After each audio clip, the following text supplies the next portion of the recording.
Hello बच्चों। आज का हमारा टॉपिक है इलेक्ट्रिक फ्लक्स। देखो, अब ये मामला फ्लक्स तक पहुंच चुका है और इलेक्ट्रिक फ्लक्स पढ़ने से पहले मैं तुम्हें कुछ और चीज़ बता देता हूं। आजकल तुम लोग सुन ही रहे होगे कि हालात थोड़े से विकट चल रहे हैं, और इलेक्ट्रिक फ्लक्स समझाने से पहले एक वर्ड बहुत ज़्यादा सर्कुलेशन में है, एक सेंटेंस बहुत ज़्यादा सर्कुलेशन में है आजकल, और वो है अ स्टेट ऑफ फ्लक्स। सो अगर कहा जाए कि is India in a state of flux, तो बात ठीक है। इसका मतलब होता है a kind of uncertain situation. हाँ, लेकिन वो अनसर्टेनिटी इसलिए नहीं क्योंकि हम मजबूत पक्ष नहीं है, वो अनसर्टेनिटी इसलिए है क्योंकि हमारी प्रतिबद्धता है कि मासूम को हाथ नहीं लगाएंगे और आतंकवाद को छोड़ेंगे छोड़ेंगे नहीं। तो अब इन दोनों के बीच में आपको तीर भी चलाने और परिंदे भी बचाने हैं। तो ये मामला अ स्टेट ऑफ फ्लक्स हो जाता है। लेट श्री वाजपेयी जी ने बिल्कुल ठीक कहा था कि आप अपना घर चूज कर सकते हैं, अपने नेबर्स चूज नहीं कर सकते। आज ये बात पूरी तरह से साबित हो गई है। खैर, ये तो बात थी इंग्लिश वर्ड की। क्योंकि मुझे टॉपिक पढ़ाना था तो मैंने सोचा कि ये वर्ड बहुत ज़्यादा सर्कुलेशन में चल रहा है, तो शुरुआत यहाँ से कर ली जाए। लेकिन काबिल तारीफ भारतीय फौज, जो कि हमारी सुरक्षा के लिए हमेशा मुस्तैद है, चिंता की कोई बात नहीं है। आप अपना पढ़ते रहिए। जो जवाबी कार्रवाई हो रही है और जो जवाब देना है वो देगी हमारी फौज। लेकिन हाँ, पड़ोस तो नहीं चूज कर सकते। देखो, अब यहां बात करते हैं इलेक्ट्रिक फ्लक्स की। इलेक्ट्रिक फ्लक्स, दरअसल अगर हम देखें तो फ्लक्स को जब टेक्निकल तौर से देखा जाता है तो मेरे बच्चों, फ्लक्स का मतलब होता है कोई चीज जिसे आप यूं समझें कि वो टू फ्लो वाले कॉन्सेप्ट में है।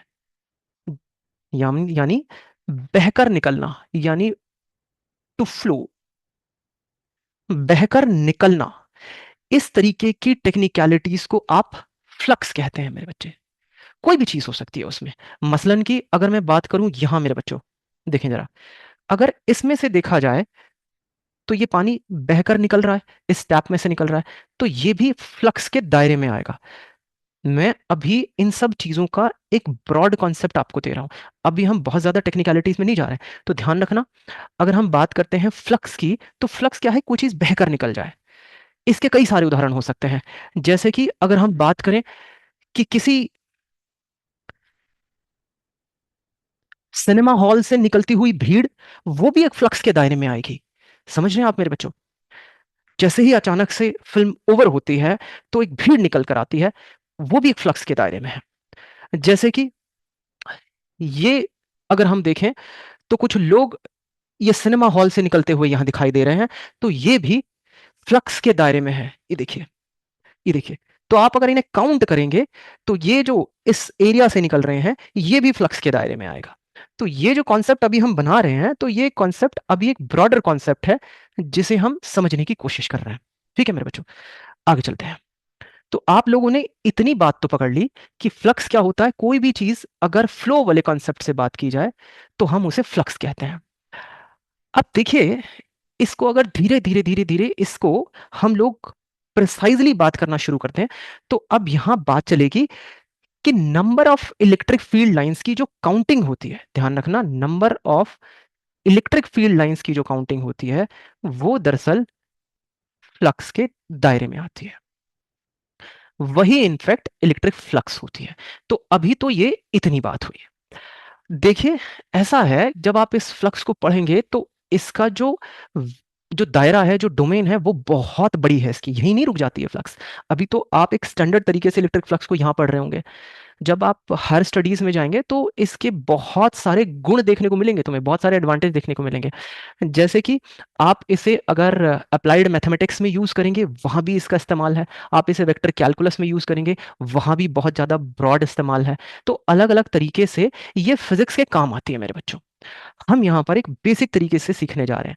इसके ऊपर जब इलेक्ट्रिक फ्लक्स की बात चलती है तो इसके ऊपर जो काम किया वो किया गॉस लॉ ने। यानी गॉस एक साइंटिस्ट हुए, उन्होंने अपना एक लॉ दिया, उन्होंने अपनी एक थ्योरम दी जिसे हमें समझना बहुत जरूरी बन जाता है। तो अब हम यहां अपना लॉ पढ़ने, चलो अब देखते हैं गॉस लॉ क्या कहता है। देखो, गॉसेस लॉ जो है वो रिलेट करता है electric field at a point on the closed Gaussian surface to the charge enclose within that Gaussian surface के साथ। ये बहुत इंपॉर्टेंट स्टेटमेंट है, इसे मार्क कर लेना यार। ये ना ऐसे मतलब इसे हल्के में मत लेना, मतलब तुम हल्के में लेगो तो उड़ जाओगे इसके साथ। ऐसा इसलिए कह रहा है वो, बिकॉज गॉस ने पूरा जीवन लगा दिया मतलब तुम लोगों के लिए। अब क्यों लगाया वो बता देता हूँ तुम्हें मैं। वो कहते हैं कि इलेक्ट्रिक फील्ड जो है वो रिलेट की जा सकती है एक क्लोज्ड मतलब पूरा का पूरा एनक्लोज्ड गॉसियन सरफेस है, उसके साथ इलेक्ट्रिक फील्ड रिलेट कर सकते हो तुम। किसके साथ? जो कि उस एनक्लोज सरफेस ने अपने भीतर अपने अंदर एक चार्ज को जकड़ लिया है। और ये जो ना एनक्लोज सरफेस जो होता है ये हाइपोथेटिकल सरफेस होता है, ये इमेजिनरी नहीं होता है, इस बात को ध्यान रखना। तो हम इसका बेशक इस्तेमाल करते रहेंगे, लेकिन हमें ना इस गॉसियन सरफेस के बारे में कुछ ट्रेट्स पता होनी चाहिए, इसकी ना कुछ क्वालिटीज हमें पता होनी चाहिए, वरना हमारे लिए ना यार दिक्कत हो जाएगी। तो ये बात को ध्यान में रखना कि ये जो गॉसियन सरफेस है, कहने के लिए बहुत बहुत छोटा सा लग रहा है कि यार चलो सरफेस वाली चीज है, लेकिन इस वर्ड को तुम मिटा नहीं सकते, क्योंकि तुमने इसे मिटाया नहीं कि तुम क्वेश्चन से खुद मिट जाओगे। तो गॉसियन सरफेस एक हाइपोथेटिकल सरफेस है जो कि एनक्लोज कर रहा है चार्ज को अपने भीतर, और इसका जबरदस्त इस्तेमाल होने वाला है। आओ देखते हैं कैसे। देखो, what are the special traits of the Gaussian surface. ऐसा क्या है इस सरफेस के पीछे कि सर आप बार बार एम्फेसाइज कर रहे हो, इतना जबरदस्त हैमरिंग कर रहे हो हमारे ऊपर, तो इतनी शेलिंग करने की जरूरत नहीं थी। क्यों? इसलिए देखो, दो although it can have any shape, कोई भी शेप हो सकती है, बट एक ऐसी शेप हम लोग प्रेफर करते हैं गॉसियन सरफेस को लेकर जो कि दरअसल पता है क्या है, चार्ज डिस्ट्रीब्यूशन की नकल उतारती हो। क्या मतलब है इसका? चार्ज डिस्ट्रीब्यूशन एक्चुअली आपको आपको मिलेगा, ऐसा नहीं होगा कि खाली एक पॉइंट चार्ज मिल जाएगा। इवन ए पॉइंट चार्ज है तो वो किस तरह से उसकी शेप हम मानेंगे, हम उसको स्फेरिकली सिमेट्रिकल मानेंगे। तो आपको जो चार्ज डिस्ट्रीब्यूशन मिलता है, आपको उसकी शेप को ध्यान में रखते हुए गॉसियन सरफेस को ड्रॉ करना होता है, और ऐसी गॉसियन सरफेस ड्रॉ करनी होती है जो कि चार्ज के डिस्ट्रीब्यूशन को क्या करे, उसको उसको उसको जो रेप्लिकेट करे, उसको उसको ही एक तरीके से ध्यान में रखते हुए गॉसियन सरफेस का डिसीजन लिया जाता है कि कैसी ड्रॉ हमें करनी है। But a shape which follows the symmetry of the charge distribution is always preferred. वैसे तो कुछ भी हो सकता है, लेकिन प्रिफर यही की जाती है। ऐसा क्यों किया जाता है? Because it saves a lot of work, saves our energy. Because अगर आप ऐसा नहीं करोगे ना, तो आपका जो कैलकुलेशन वाला पेज है ना, वो चलता ही चला जाएगा। उसके लिए आपको कुछ एक्स्ट्रा ऑर्डिनरी पावर्स की जरूरत पड़ेगी, वरना वो खत्म नहीं होने वाला।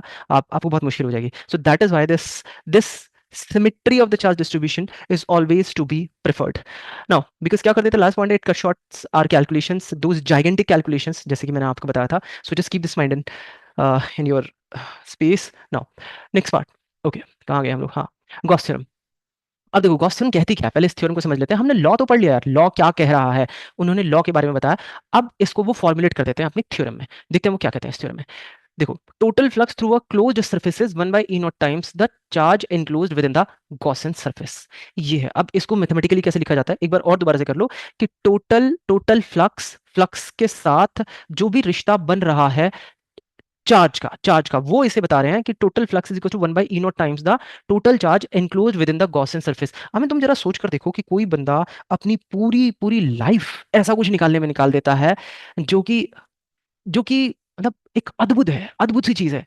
एक बार विस्मयचकित कर देगा तुम्हें कि कोई इलेक्ट्रिक फील्ड लाइंस के बारे में, और जो कि इलेक्ट्रिक फील्ड लाइंस अपने आप में कोई रियल कॉन्सेप्ट नहीं है, लेकिन एक इमेजिनरी करा हुआ है। बिकॉज ये हमें काफी सहूलियत दे देता है इलेक्ट्रिक फील्ड स्ट्रेंथ को मालूम करने के लिए। Because electric field line density gives us the strength of the electric field, ये हम लोग जानते हैं।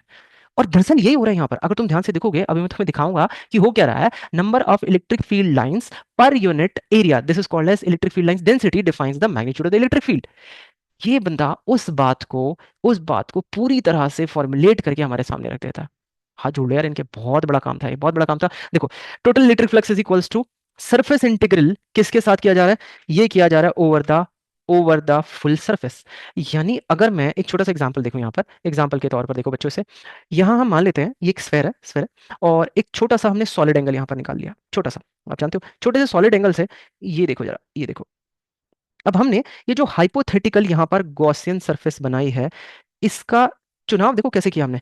क्योंकि ये जो चार्ज डिस्ट्रीब्यूशन है, आप कह सकते हो पॉइंट चार्ज है, लेकिन ये पॉइंट चार्ज भी अपने आप में स्फेरिकली सिमेट्रिकल है। ठीक है, तो हमने ऐसी ही इसकी मिमिक्री कर दी कि भाई ऐसा है, हम आर दूरी पर एक अपना गॉसियन सरफेस बना लेते हैं, और जो बिल्कुल वैसा ही हूबहू उसी शेप को रेप्लिकेट कर रहा है, बस थोड़ा सा ज्यादा बना लिया। कोई भी आर डिस्टेंस आप ले सकते हो, इससे फर्क नहीं पड़ेगा। बिकॉज एक बात तो क्लियर है ना, एक बात तो क्लियर है कि यहां से इलेक्ट्रिक फील्ड लाइंस जब निकलेंगी, तो आपको जब इसके चार्ज डिस्ट्रीब्यूशन की शेप पता होती है ना, and that two symmetrical shape होती है, तो आपके लिए एक चीज आसान बन जाती है। जानते हो क्या? यहां से इलेक्ट्रिक फील्ड लाइंस किस तरह से निकलेंगी, आपको उनका अंदाजा होता है, ऑलरेडी अंदाजा होता है। तो जब यहां से निकलेंगी ना, तो देखो ये कुछ ऐसे ऐसे पूरी तरह से चीरती हुई निकल रही है इसको। एक छोटा सा आपने डीएस आपने एलिमेंट लिया है, एरिया एरिया लिया है और जिसका कि वेक्टर ऊपर की तरफ जा रहा है। मैं इस पर बात करूंगा, अभी हम इस पर आगे बात करेंगे, क्योंकि बहुत से बच्चों को ये परेशानी हो जाती है कि सर एरिया वेक्टर कैसे लें, एरिया वेक्टर की डायरेक्शन कहां पर ले। पहले तो मैं बता देता हूं, एरिया एक वेक्टर क्वांटिटी होती है और इसकी एक डायरेक्शन होती है। जो एरिया आपको दिख रहा होता है, डायमेंशनली दिख रहा होता है, जिसका एक मैग्नीट्यूड होता है, हमेशा उसके परपेंडिकुलरली आ जाता है। इस पर हम थोड़ी सी शेप्स को अभी डिस्कस करने वाले हैं just in a little while. तो तुम लोग ना इस बात को मेरे बच्चे ध्यान रखो कि इलेक्ट्रिक फील्ड जब ऐसे निकल रही है, ये एरिया वेक्टर हम ले लेते हैं, तो इससे ना हमारे बीच में मेरे बच्चों, क्योंकि डॉट प्रोडक्ट ना खुलकर क्या देगी, इनके बीच में ना एंगल को मांगेगी, एकदम डिमांड करेगी एंगल कितना है। तो इस चीज को ध्यान में रखना है, गॉसियन सरफेस पर ही तुम्हें, और जिस पॉइंट पर तुमसे इलेक्ट्रिक फील्ड के बारे में पूछा जा रहा है उसी पॉइंट से आपने गॉसियन सरफेस को गुजारना भी है, ये भी बात ध्यान रखना। आपने उसी पॉइंट से गॉसियन सरफेस को गुजारना भी है। तो ये थी गॉस थ्योरम। अब अगर मैं बात करूं तुम लोगों से कि किस तरह के एरिया हो सकते हैं, तो हम देखते हैं। देखो कुछ एग्जांपल्स हैं हमारे पास।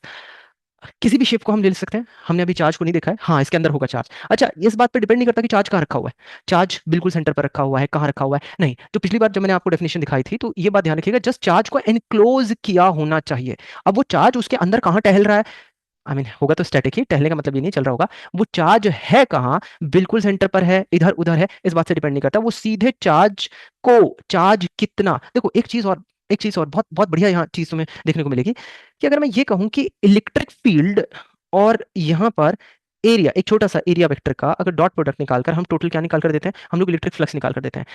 उल्टा बोलने की कोशिश करो जरा, रिवर्स ऑर्डर में, रिवर्स ऑर्डर में। यानी इलेक्ट्रिक फील्ड का इंटरसेप्शन गॉसियन सरफेस की वजह से इस बात को बता सकता है तुम्हें कि अंदर चार्ज कितना है। बोलकर देखो एक बार, दोबारा बोलो, पॉज कर लो वीडियो को और बोलकर देखो कि इलेक्ट्रिक फील्ड का इंटरसेप्शन गॉसियन सरफेस द्वारा, यार ये इंटरसेप्ट ही तो हो रही है, इलेक्ट्रिक फील्ड ऐसे जा रही है, गॉसियन सरफेस ने उसे इंटरसेप्ट कर दिया, जैसे अपनी मिसाइल्स पाकिस्तान के ड्रोन्स को इंटरसेप्ट कर रही थी, तो ये भी तो इंटरसेप्ट ही हो रहा था सारे के सारे। तो आप देखो कि जब इलेक्ट्रिक फील्ड को गॉसियन सरफेस इंटरसेप्ट करती है, तो ये उस बात को बता सकता है कि अंदर चार्ज कितना पड़ा हुआ है, या अंदर चार्ज कितना है, टोटल चार्ज कितना है। सोच कर देखना एक बार को, आगे चलते हैं। तो मैं आपसे बता रहा था कुछ कुछ शेप्स हमारी ऐसे हैं, तो मानकर चलते हैं कि देखो ये बार बार देखो हमने ना इसे ग्रिड्स में तोड़ लिया, छोटे छोटे छोटे छोटे पीसेस में तोड़ लिया, जैसे एक वाटरमेलन की तरह है। तो इस पर हमने ऐसे कुछ स्केचिंग कर दी, तो अपनी जो हमने जो ये स्केचिंग करी है, इससे हमें एक चीज पता चल रही है। आप देखो जरा कि जो एरिया वेक्टर है मेरे बच्चों, यहाँ बच्चों को खासी परेशानी होती है ना, एरिया वेक्टर की पहचान नहीं कर पाते। ये मुझे नहीं पता, ना जाने क्यों, ये तो तुम बताना कमेंट करके। देखो इधर, यहाँ पर जब हम देते हैं इसको एरिया वेक्टर, इसको ब्लैक कर लेते हैं तभी पता चलेगा। एरिया वेक्टर जब हम देते हैं, तो जानते हो क्या है, जो एरिया तुम्हें डायमेंशनली दिख रहा होता है, लेंथ और ब्रेथ तुम्हें साफ साफ दिख रही है, तो यानी तुम इतना इतना छोटा कर लोगे, इतना छोटा कर लोगे उसे कि वो एक तुम्हें डॉट के बराबर दिखेगा, डॉट के बराबर दिखेगा, मतलब इतना छोटा। एक जैसे ये डॉट लगा दिया तुमने, एक यहाँ बस बस टीका लगा दिया, तो तुम देखना उसके ऊपर ना तुम पेन रख दो, उस डॉट के ऊपर ना पेन रख दो। लेट्स सपोज कि ये डॉट तुमने यहाँ लिया, ये डॉट लिया, इसके ऊपर पेन रख दो। अब ये पेन कहाँ, ये नीडली की तरह कहाँ देख रहा है, वही एरिया वेक्टर की डायरेक्शन होती है। बहुत बेसिक बातें बता रहा हूँ यार, बहुत बेसिक बता रहा हूँ, लेकिन बेसिक तो पकड़ना ही पड़ेगा तुम्हें, उसके अलावा तो कोई चारा नहीं तुम्हारे पास। देखो इधर ये एरिया वेक्टर तुम समझ रहे हो सारी की चीजें। अगर मैं इन्हें ऐसे ऐसे रंगीन बना दूं, देखो इधर ये मैंने इसको येलो बना दिया, ये एरिया वेक्टर ऐसे बदलते जाएंगे, इनकी डायरेक्शंस बदल रही हैं, लेकिन ये छोटे छोटे जो ग्रिड बताए ना, इनका जो मैग्नीट्यूड है वो सेम है मेरे बच्चों, मैग्नीट्यूड पे कोई फर्क नहीं पड़ रहा। ऐसे यहाँ पर देखो देखो ये सेम है, सेम, मैंने छोटे छोटे ग्रिड लिए हैं, अलग अलग डायरेक्शंस हो गई। और यहाँ पर ना मैं छोटे छोटे ग्रिड ले लेता, लेकिन उसका कोई यूज नहीं होता, बिकॉज सबकी जो एरिया वेक्टर की डायरेक्शन है मेरे बच्चों सबकी ऊपर की तरफ होती है, सबकी ऊपर की तरफ होती है, बिकॉज ये ना कर्व्ड नहीं है, हर बार कर्वेचर नहीं दिखा रहा है, ये फ्लैट है, ये फ्लैट सर्फेस है। ओके देखो इधर ये सारी चीजें, तो आप यहाँ पर बात कर सकते हैं कि अलग अलग तरीके से हम एरिया वेक्टर को देख रहे हैं। और अगर एरिया वेक्टर की बच्चों, अगर आपको यहाँ पर पहचान आ जाती है, तो मैं आपको एक दावे के साथ कह सकता हूँ कि आपके लिए ये जो फ्लक्स वाला है ना, ये वाला गेम ओवर हो जाएगा।